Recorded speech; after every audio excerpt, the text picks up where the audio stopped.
Did you hear that? That was the death tone, because today we're talking to a true king of metal, Ross the Boss. We talk his latest tour, upcoming album with Ross the Boss Band, and we also get into a metal days, chatting about some old school Manowar. Disclaimer, the metal conversation got so intense that speakers were blown, and you will hear an audio change in Ross's voice. Also, you're going to hear some background clanging, and you know what that is? Ross is forging his metal instruments, swords, and axes for his upcoming tour. Hail and kill. Ross the Boss, welcome to the 80's Glam Metalcast. How are ya? Yeah, man, I'm fine. Thanks for having me on. This is great. You guys are on tour now. What can the fans expect to hear from this new tour that you're on? Well, we're not on tour quite at the moment. Next week we're going to be on the 70,000 Tons of Metal cruise. Nice. Down in Miami. That's from the 7th to the 11th January, and then we're getting ready to do a U.S. tour, 26 U.S. shows starting in the end of January. And then we have our new record coming out on AFM called Born of Fire at the end of March, and we have 25 European shows. Awesome. In April. Is it your new album similar to your last, or what's different? What's different? It's better. It's incredible. It was mixed by Steve Lieberman of Orden Organ, and it's got unbelievable production.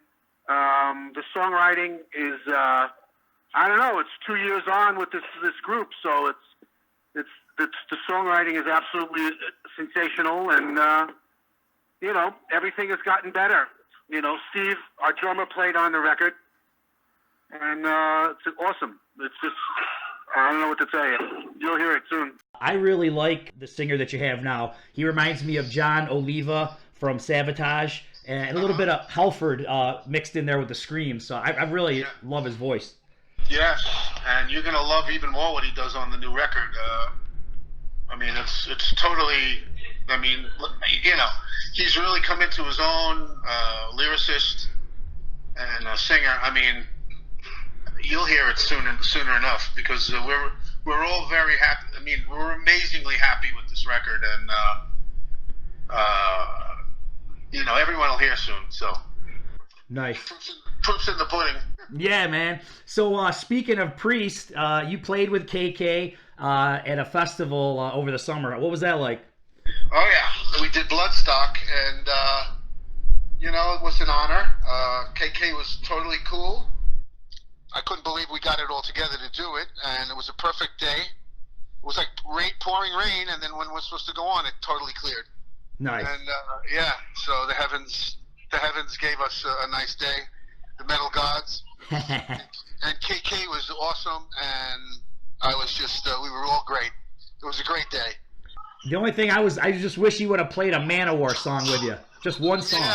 Yeah, but he was just happy to do the 5 Judas Priest songs or whatever we did. Well, man, I've been a huge Manowar fan ever since I got into music. I think most fans think of the albums that you were on as the classic era of the band. How does that make you feel? Well, of course, music is a matter of opinion, and some people just have gotten into the band since the latter day, and but actually the golden age was the first 6 records. I think when I think of the lineup, the classic lineup with you and Scott Columbus, I kind of think of it like Zeppelin in a sense, where you had 4 killer musicians, no weak links, just a powerhouse band. Yeah, I would say that lineup was the best lineup of the band. Scotty, rest in peace, and Eric, Joey, and me. I thought at one point we had no competition. We just had no competition to that. I thought we were untouchable, and it really was a shame that it couldn't continue. Basically, the story is that you were fired, correct? Correct. That is a shame, because I think the band suffered once you left. I believe that they lost a lot of the riffs. If you notice, if you listen to a lot of the stuff they do now, they kind of just chug. You know what I mean? There's not a lot of riffs anymore. Right. Well, my writing style calls to that. I mean, you can hear from my last record by Bloodsworn, and you're going to hear on the new record the riffs. So I mean that drives metal to me. What was it like to have a vocalist like Eric Adams in the band at that time who could do anything? I mean, he's a god. He's tremendous. Back then, he was at his peak, and he was at his prime, and I mean, he was just a lethal fucking weapon. He really was. You know, I mean, he's still a great singer, you know, and I love him to death. But back in the day, he was just, oh my God. His vocal acrobats were just, you know, and Mark, he tells me, he goes, you have no idea how great a singer this guy is. And he goes, before I really got into his style, Mark says, I have total awe and respect for Eric Adams, you know. And it's, you know, Mark has to sing those songs, you know. right. And he does a sensational job with them. And he goes, we have nothing but love and respect for Eric Adams. Now, one thing I noticed, well, probably all fans notice this, he never had a songwriting credit on any album that I ever saw. Does he write lyrics, or what's the story there? No, Eric does not write lyrics. The songs, he just, we just fed him everything. Wow. Yeah. Unlike Mark, who has brought music and lyrics to the table. So, but Eric, listen, with a voice like Eric's, there's no problem.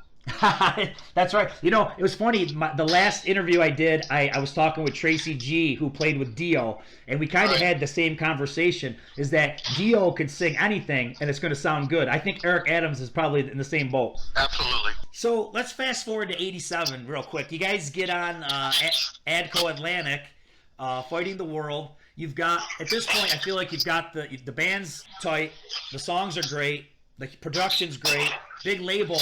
What do you think? Why didn't you think that you guys hit it big here? In the United States? Yeah. I don't know. I think it was the time. I think the time for us in the United States was before Fighting the World.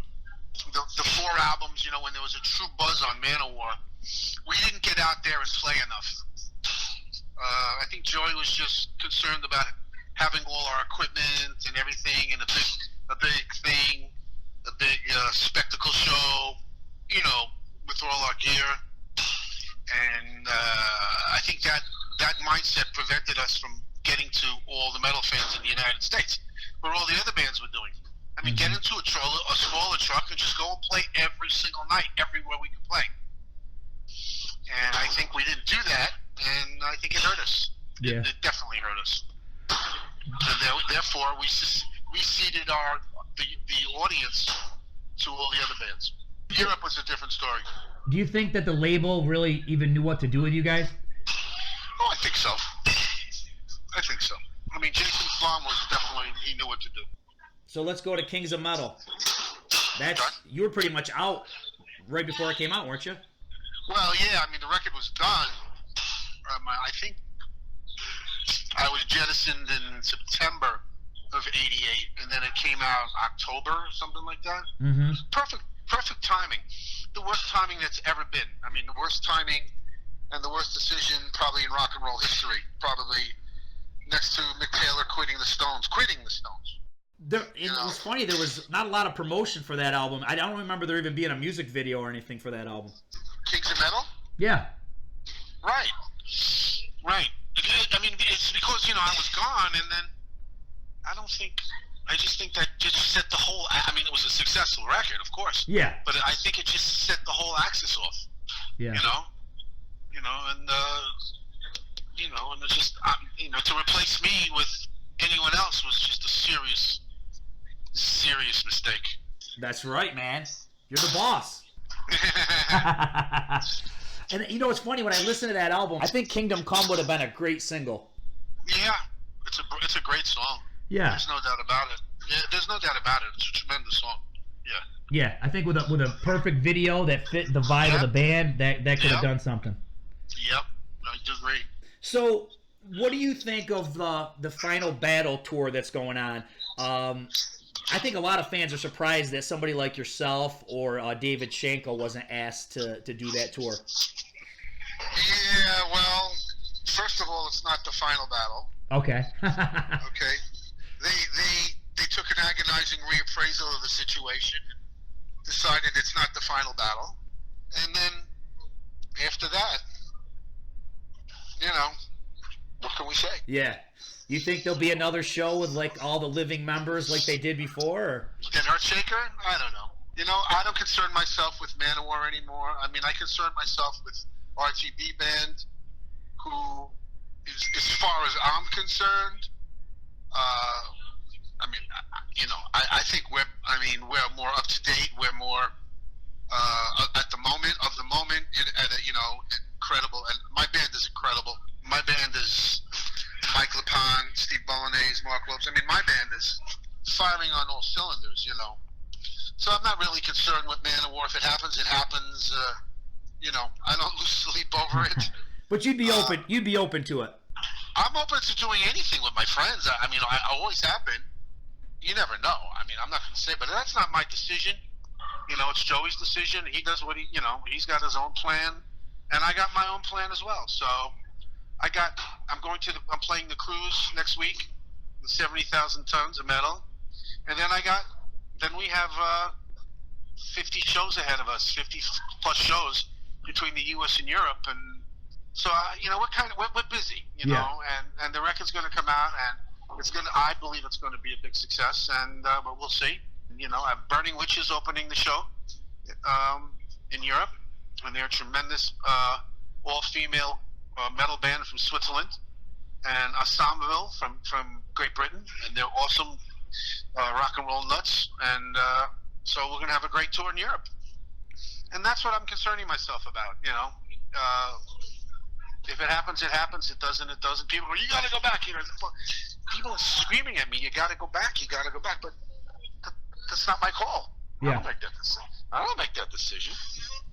So I'm glad. I'm flattered that people love me like that, and want to see it again. And it's an honor that they say so, and we'll see. But in the meantime, watch the fuck out for RTB Band. Believe me, watch the fuck out. I'm just telling you. Okay, I'm not warning you, but I'm just telling you. You'll make your own decision when you hear the new record. Why don't we talk a little bit about the last record, because there's probably some people out there that haven't heard it. So it's called By Blood Sworn. You got a favorite track on there? Well, By Blood Sworn is great. The title track on it. This Is Vengeance is an awesome track. So those two songs are really great. Mm-hmm. Among the Bones is a great tune too. Yeah, I like that one a lot. We Are the Night. I mean, I love it. It's a tremendous. I got a great solo on that one. They're all very good. By Blood Sworn, Among the Bones, This Is Vengeance, We Are the Night, and of course, Devil's Day is killer. So. Yeah, I was going to ask you about that, because I feel as you get kind of toward the mid to the end of the album, you get Devil's Day, Circle of Damnation, and that's where I really feel that I hear that old school Priest vibe, old school Manowar vibe. Right, I'm digging it. Well, it's all basically that. Just on the big CD, we have the 3 Manowar songs I redid: Each Dawn I Die, The Oath, and Hail and Kill. So I got to redo. I got to fix all the mistakes. Well, probably those early ones need some updated production. Hail and Kill obviously had pretty good production, but some of the early Manowar, Well, they redid. They just redid Into Glory Ride and Hail to England. Just remaster? Or not re-record, right? Don't you know? They re-released it. They remastered, remixed everything. With some of that stuff, man, I can't keep track of it. It's either they re-record it or they remaster it, and I haven't been able to keep track of all of it. No, they've redone it. They've totally redone it, and it sounds very good. Oh, nice. So you should check it out. Yeah, I will. What do you think of the re-records, though? I would rather not say. Well, anything, Ross, you want to tell the fans before we wrap up? Yeah, I would say thank you for the interview. Happy New Year. And watch out for this band, the RTB Band, in 2020, because you're going to be hearing about us with this. I mean, if you're into metal, you'll be hearing about Born of Fire. Just remember that name, Born of Fire. I'm not a man of wild boasts. And I've never been so. But at this point in my life, like 37 records in, I could say what the fuck I want. So this record rules. I'm just telling you. Well, I can't wait to hear it. It rules like none of these records have. I'm just telling you. I mean, you like the other records, believe me, and I do too. I like New Metal Leader. I like Hailstorm. I like Bloodsworn. But this one, I'm telling you, you'll see. Keep your patience. Keep everybody. If you're around in the United States, check our tour dates. We're going to be coming around.